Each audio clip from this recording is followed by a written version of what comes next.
વિદ્યાર્થી મિત્રો નમસ્કાર. આગલા તાસની અંદર આપણે ત્યાં સુધી પહોંચ્યા હતા કે અમુ જેમ જેમ મોટી થઈ એમ એની નમણાશ તો વધતી ગઈ અને એ યુવાનીના ઉંમરે પહોંચી એટલે એમના પણ લગ્ન લેવાયા. હવે એમના જ્યારે લગ્ન થાય છે ત્યારે એમનો જે વિદાયનો પ્રસંગ હતો એ વિદાયના પ્રસંગે એમની માતા એ જોરદાર આંસુએ રડતી હતી. એટલે કે એની આંખમાંથી શ્રાવણ ભાદરવો વરસતો હતો. તો શ્રાવણ ભાદરવો વરસવો એટલે કે જોરદાર આંસુએ રડતી હતી. અને સગાવાલા સૌ આ વિદાય પ્રસંગના સાક્ષી હતા.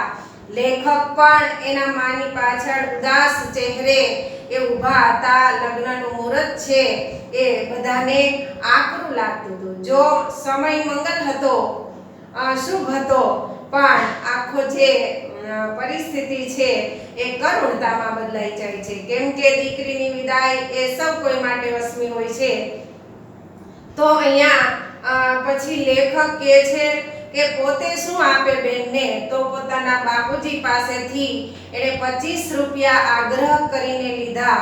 અને એ 25 રૂપિયા એમને જે એમના લગ્ન વખતે અમુએ એ 5 ઈકાવાળી મસરૂની થેલી આપી હતી એ થેલીમાં 25 રૂપિયા મૂકી અને જ્યારે અમુ ગાડીમાં બેસે છે ત્યારે હળવેકથી લેખક એના હાથમાં મૂકી દે છે.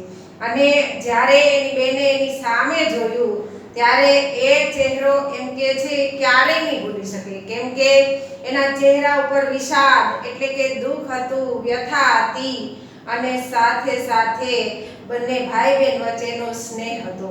આ ઊંડી વાર્તા એની સાથે જોડાયેલી હતી. અને અમુ એ બધાને રડતા મૂકી અને સાસરે જાય છે. ત્યાં સુધી આપણે જોયું હતું. હવે આપણે આગળ જોઈએ. એની વિદાયની અમને કંઈક કળ વળી અમુ પાછી આવી ત્યારે. જો કળ વળવી એટલે રાહત થવી, શાંતિ થવી. તો શું કહે છે કે એમની વિદાયની કળ ત્યારે વળી, ત્યારે અમને એની રાહત થઈ કે જ્યારે અમુ એ સાસરેથી પાછી પિયર એને તેડી આવે છે ત્યારે. લગ્નના થોડા દિવસમાં મારી એ લાડીલી બહેન સાવ બદલાઈ ગયેલી. લાડીલી એટલે ખૂબ વહાલી. લાડીલી એટલે ખૂબ વહાલસોઈ. તો એ કહે છે એ મારી વાલી બેન એ લગ્ન થયા પછી સાસરે ગઈ અને સાસરેથી જ્યારે પાછી આવે છે પિયર ત્યારે સાવ એ બદલાઈ જાય છે. એનો હસતો ચહેરો, મરકતી અને મસ્તીખોર આંખો અને ઉછળતું આખું અસ્તિત્વ બધું જ શાંત થઈ ગયું. તો શું કહે છે એનો હસતો ચહેરો, એની સરસ મજાની એની આંખો, એનો એ મજાક મસ્તી તોફાન ભર્યું એનું વ્યક્તિત્વ અને સાથે સાથે શું કહે છે એનું આખું જીવન ઉછળતું અસ્તિત્વ એ આખું જ જાણે શાંત થઈ ગયું હોય એવું લેખકને લાગે છે. જેમ જેમ દિવસો ગયા તેમ તેમ અમુ વધારે શાંત અને શાણી થઈ ગઈ. શાંત અને શાણી. શાણી એટલે ડાપણ વાળી, સમજુ. અહીંયા કહે છે કે જેમ જેમ દિવસો ગયા તેમ તેમ અમુ વધારે શાંત અને શાણી થઈ ગઈ. જો વિદ્યાર્થી મિત્રો અહીંયા વાક્ય છે એ સંયોજકમાં પૂછાય કે આ વાક્ય તમારી સામે મૂક્યું હોય પેપરમાં, પ્રશ્નપત્રમાં અને એમાંથી સંયોજક શોધીને લખો. તો જેમ જેમ અને તેમ તેમ એ બંને સંયોજક છે. જેમ જેમ અને તેમ તેમ. તો શું કહે છે કે જેમ જેમ દિવસો ગયા તેમ તેમ અમુ વધારે શાંત અને શાણી થઈ ગઈ. જેમ જેમ સાસરે એ ગઈ પછી જેમ જેમ દિવસો પસાર થવા માંડ્યા એમ અમુ વધારે શાંત એટલે કે ગંભીર અને એ શાણી એટલે કે ખૂબ ડહાપણવાળી થઈ ગઈ, સમજણી થઈ ગઈ.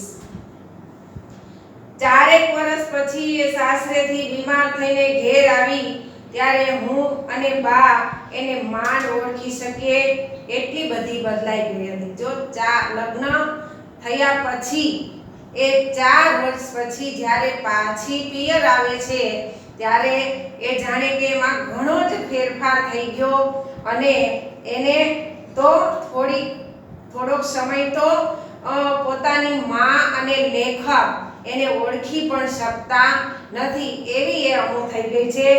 એ અમુ જ નહીં જાણે એનું ભૂત.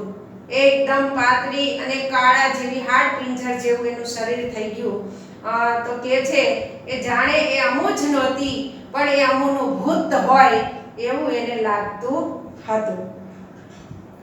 નમણી અને સ્નેહ નીતરતી અમુનું આવું રૂપ જોઈને અમે ડઘાઈ જ ગયા. ડઘાઈ જવું એટલે ગભરાટથી સ્તબ્ધ થઈ જવું. જો શું કે છે? ડઘાઈ જવું. રૂઢિપ્રયોગમાં પૂછાય તો ગભરાટથી સ્તબ્ધ થઈ જવું. તો આવું ભૂત જેવી એ લાગતી હતી. સાવ દુબળું પતલું શરીર થઈ ગયું હતું અને એની બધી જ જે એનો રૂપન, એની સુંદરતા છે, એ એની નમણાશ છે, એ આપોઆપ બીમારીને કારણે એ જતી રહે છે. સ્વાભાવિક છે કે માણસ બીમાર પડે, એમાંથી લોહી ઓછું થઈ જાય એના શરીરમાંથી, એટલે એના શરીરનું તેજ છે એ હણાઈ જતું હોય. તો અહીંયા અમુનું પણ આવું જ થયું કે બીમાર થઈને આવી ત્યારે સૌ કોઈ એને ઓળખી તો ન શક્યા, પણ એ જ્યારે એને જોવે છે ત્યારે લેખક અને એની મા તો જાણે ગભરાઈ જાય છે, એવી સ્થિતિ એની થઈ જાય છે. બા તો રડી પડી. થોડા દિવસ થયા અને અમુની બીમારી વધી. આવું એમનું શરીર જોઈ અને એની માથી એ રહેવાતું નથી, એનાથી રડાઈ જાય છે. અને જેમ જેમ દિવસો ગયા એમ અમુની બીમારી વધતી જાય છે. વધી તે એટલી બધી વધી કે એક સવારે અમને રડતા કકડતા મૂકીને ચાલી નીકળી. જો શું કે છે કે બીમારી વધી તો વધી, પણ કેટલી વધી કે એક દિવસ સૌ કોઈને, બધાને એ રડતા કકડતા મૂકી અને ચાલી ગઈ. એટલે કે એનું મૃત્યુ થયું. શું થયું? એનું મૃત્યુ થાય છે. અમુ જતા ઘરમાં સુનકાર વ્યાપી જાય છે. અમુ ગયા પછી ઘરમાં એ સન્નાટો છવાઈ જાય છે. સનસનાટી તૂટી પડી. કુટુંબનું જાણે માંગલ્ય મરી ગયું. જો અમુના કારણે કુટુંબ એ જાણે મંગલમય હોય, શુભ હોય એવા સંકેત આપતી હતી. પણ જ્યારે અમુનું મૃત્યુ થયું પછી સનસનાટી તૂટી પડી, એટલે કે સ્તબ્ધતા એ વ્યાપી ગઈ. આખા ઘરની અંદર સ્તબ્ધતા વ્યાપી જાય છે. રૂઢિપ્રયોગમાં પૂછાય તો સનસનાટી તૂટી પડવી. રૂઢિપ્રયોગમાં પૂછાય તો સ્તબ્ધતા વ્યાપી જવી. તો બધા સ્તબ્ધ થઈ જાય છે અને એની વ્યાપક અસર થાય છે બધા ઉપર, અને જાણે એ કુટુંબનું માંગલ્ય લઈ અને જતી રહી હોય એવું બધાને લાગે છે. બાની આજ્ઞાથી ત્રીજે દિવસે હું નર્મદા અને ઓર નદીના સંગમ ઉપર ચાણોદ અમુના અસ્થિ લઈ જવાનો હતો. તો શું કે છે? બાની આજ્ઞાથી, એટલે કે એની બાએ જે એને આજ્ઞા આપી કે અમુના જે અસ્થિ છે એ જ્યાં નદીઓનો સંગમ થતો હોય, નર્મદા નદી અને ઓર નદી આ બે મળતી હોય, જ્યાં એનો સંગમ થતો હોય અને એનો સંગમ ચાણોદ પાસે થાય છે, તો એ ચાણોદ એ જાય છે. ચાણોદ અસ્થિ એના લઈને જવાના હતા. બા ને હું અમુની પેટીની વસ્તુઓ વગે કરતા હતા. વગે કરવું રૂઢિપ્રયોગમાં પૂછાય તો એ વ્યવસ્થિત ગોઠવવું, વ્યવસ્થિત ગોઠવણ કરવી. તો અહીંયા કે છે બા અને હું, એટલે કે લેખક, એ બે અમુની જે વસ્તુ હતી એ બધી વ્યવસ્થિત ગોઠવતા હતા. એમાંથી એની લગ્ન વખતની સૌભાગ્ય ચુંદડીની ગડીમાંથી પેલી મશરૂની થેલી નીકળી. હવે આ બધી જેની વસ્તુઓ ગોઠવતા હતા એમાં એની સૌભાગ્યની ચુંદડી, એટલે કે લગ્ન વખતે જે કન્યાએ પહેરી હોય એ ચુંદડી. હવે એ ચુંદડીની અંદર એને પાંચિકાની એ મશરૂની થેલી મૂકેલી. તો એ થેલી એમાંથી નીકળે છે. મેં ઉગાડીને જોઈ તો અંદર પેલા 5 આરસના કૂકા ટૂટિયું વાળીને પડ્યા હતા. જો શું કે છે કે થેલી મેં ખોલીને જોઈ એટલે આરસના કૂકા પણ એને કેવા દેખાણા? ટૂટિયું વાળીને, એટલે કે અમુ વગર, જાણે એ પણ ગમગીન થઈ ગયા હોય, ઉદાસ થઈ ગયા હોય એમ એને એ પણ એ ચહેરે જ્યારે બેઠા હોય એવું લાગતું હતું. એનામાં પણ કોઈ પ્રસન્નતા હતી નહીં. એ પણ જાણે એના વગર ઉદાસ થઈ ગયા હોય એવું લાગતું હતું. એ કૂકા જોઈને મારાથી ના તો રડાયું ના તો બોલાયું. કૂકા જોઈને લેખક હસી પણ નથી શકતા અને રડી પણ શકતા નથી. બા કૂકાને જોઈને પછી મને જોઈ રહી, જોતા જોતા જોઈ ના શકી એટલે બાથ ભરી લીધી. બાની સોડમાં હૃદય દ્રવી પડ્યું. હૃદય દ્રવી પડવું એટલે ગદગદિત થઈ જવું. હૃદય દ્રવી પડવું એટલે ગદગદિત થઈ જવું. રૂઢિપ્રયોગમાં પૂછાય તો શું કહે છે? બાએ પણ લેખકની સામે જોયું અને સામે પછી ન જોઈ શકી એ વધારે એટલે લેખકને બાથ ભીડી લે છે અને બંનેના હૃદય છે એ દ્રવી પડે છે. એટલે કે બંનેના આંખમાંથી આંસુ પણ આવી જાય છે. સોમનાથના ઓવારા ભણીથી વહી આવતી નર્મદાને કરનાળી અને માંડવાની વચ્ચે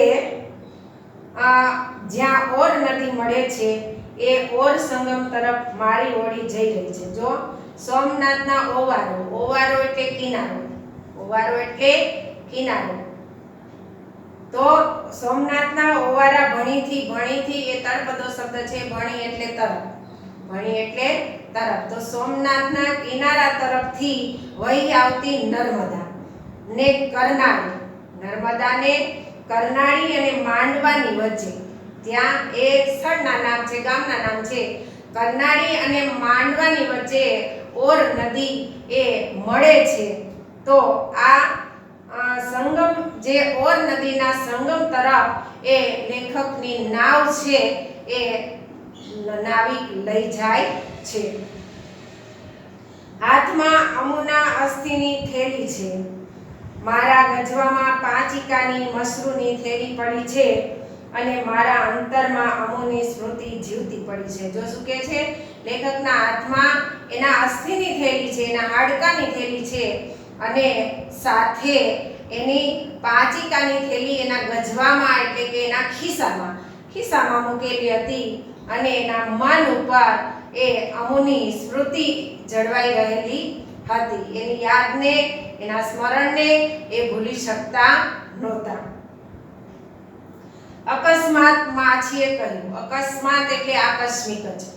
અકસ્માત એટલે આકસ્મિક જ એ માછીએ કહ્યું એટલે કે નાવિકે કહ્યું. શું કહ્યું?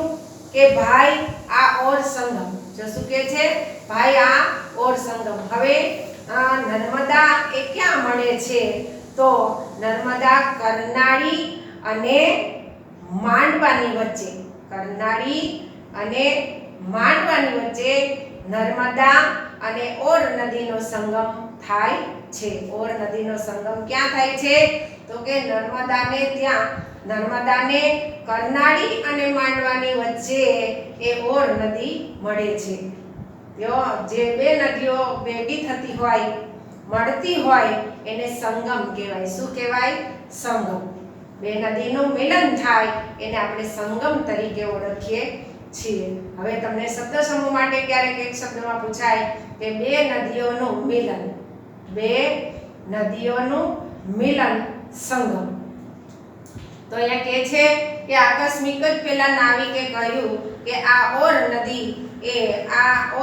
નદી અને નર્મદા નદીનો સંગમ નું સ્થાન આવી ગયું છે. મેં અસ્થિની થેલી પાણીમાં મૂકી, જીવતો ન ચાલ્યો પણ પેલી 5 ઈકા સાથેની મસરૂની થેલી પાણીમાં મૂકી દીધી. તો શું કહે છે? અસ્થિની થેલી તો પાણીમાં પધરાવાની જ હતી. માણસના મૃત્યુ પછી એનું જે અસ્થિ વિસર્જન હોય એ અસ્થિ વિસર્જન કોઈ એવી પવિત્ર નદી અથવા તો કોઈ પણ નદીના જળમાં એ પધરાવવામાં આવતા હોય છે.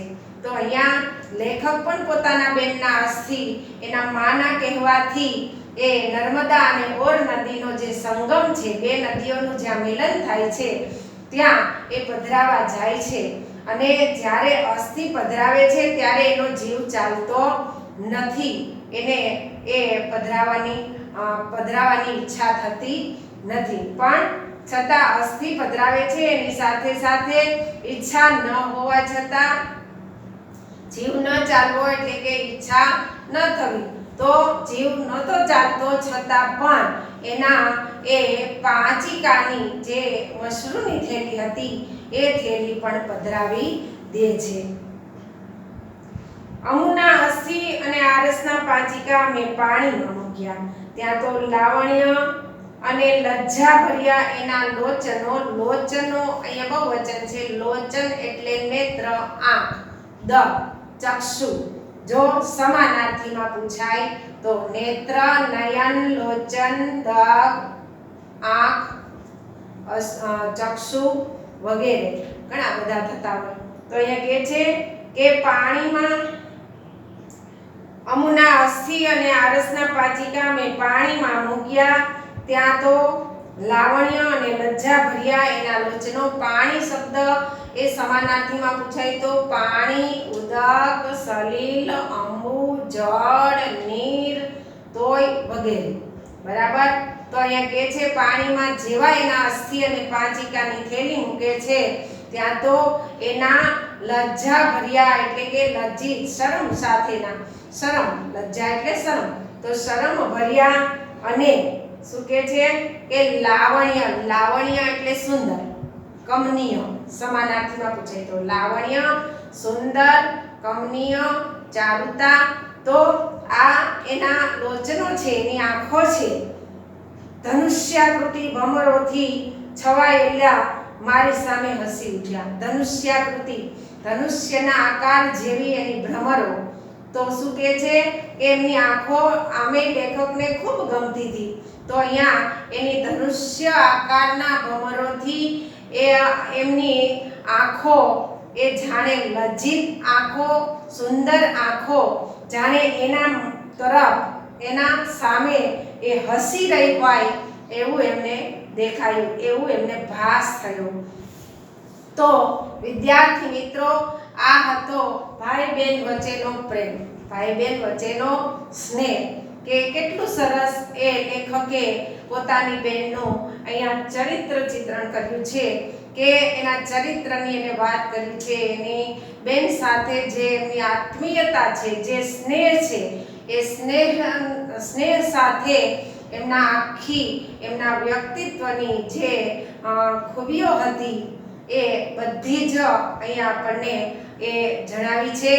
અહીંયા આપણે આ પાઠ પૂરો કરીએ છીએ, પણ ફરીથી એક વખત કહી દઉં કે તમને જ્યારે સાહિત્ય પરિચયમાંથી પ્રશ્નો પૂછાય ત્યારે એવા પ્રશ્નો પૂછાય કે અમૃતા પાઠના લેખક કોણ છે, અથવા તો કિશનસિંહ ચાવડાની કઈ કૃતિ તમારા પાઠ્ય પુસ્તકમાં છે. તો કિશનસિંહ ચાવડાની કઈ કૃતિ આપણા પાઠ્ય પુસ્તકમાં છે, તો કે અમૃતા. હવે અમૃતા પાઠ કૃતિના લેખક કોણ છે, તો કિશનસિંહ ચાવડા. હવે કિશનસિંહ ચાવડાનું પૂરું નામ શું, તો કિશનસિંહ ગોવિંદસિંહ ચાવડા. કિશનસિંહ ગોવિંદસિંહ ચાવડા. હવે એમનો સાહિત્ય પ્રકાર કયો છે, તો એમનો સાહિત્ય પ્રકાર ચરિત્ર નિબંધ, ચરિત્ર નિબંધ. હવે તમને ક્યારેક એવું પૂછે કે કિશનસિંહ ચાવડાનું ઉપનામ શું છે, કિશનસિંહ ચાવડાનું ઉપનામ અથવા તખલુસ, જો પર્યાય શબ્દ એનો તખલુસ શું છે, તો તમારે લખવાનું જીપ્સી. શું? જીપ્સી. જીપ્સી એમનું ઉપનામ છે. હવે અહીંયા આવા સાહિત્ય પરિચયમાંથી પ્રશ્નો પૂછાતા હોય છે. હવે વિદ્યાર્થી મિત્રો, જ્યારે આપણે પાઠ ચાલતા હોય કે કાવ્ય ચાલતા હોય ત્યારે તમારે પાઠ્ય પુસ્તકમાં એ ખૂબ એક લીટી ઉપર ખૂબ ધ્યાન આપવું કે જેનાથી આપણે જે વ્યાકરણલક્ષી જે શબ્દો કહીએ છીએ, વાક્યો કહીએ છીએ, એ તમને એ આવડી જાય, એમાં તમને મુશ્કેલી પડે નહીં, પણ તમારે એના ઉપર ધ્યાન આપવું જોઈએ. આપણે એકાદ વ્યાકરણનો પણ પીરિયડ લઈશું કે વિરુદ્ધાર્થી શબ્દ હોય તો એમાં શું તમારે ધ્યાનમાં રાખવું, વિભક્તિનો પ્રત્યય હોય તો તમારે શું કરવું, આવા આપણે એકાદ પીરિયડ એનો લઈશું અને એની તમને બધી વાત કરીશ. પછી સંયોજકને કેવી રીતે શોધવા એ બધી આપણે વાત કરીશું. એકાદ પીરિયડ લઈશું વ્યાકરણનો ત્યાર પછી બીજા તો સમાનાર્થી હોય તો સમાનાર્થીને એનું બધું જ મેં તમને જ્યારે પહેલો આપણે લેક્ચર લીધો તો અભ્યાસક્રમની ચર્ચા કરી હતી ત્યારે આની તે જે તમારે નવીન મુદ્દાઓ છે વ્યાકરણના એની મેં તમને વાત કરી હતી. પણ છતાંય ફરીથી આપણે એક વ્યાકરણના મુદ્દાનો લેક્ચર લઈશું ત્યારે ફરીથી વાત કરીશું. અહીંયા આપણે આ પાઠ પૂરો કરીએ છીએ. અસ્તુ.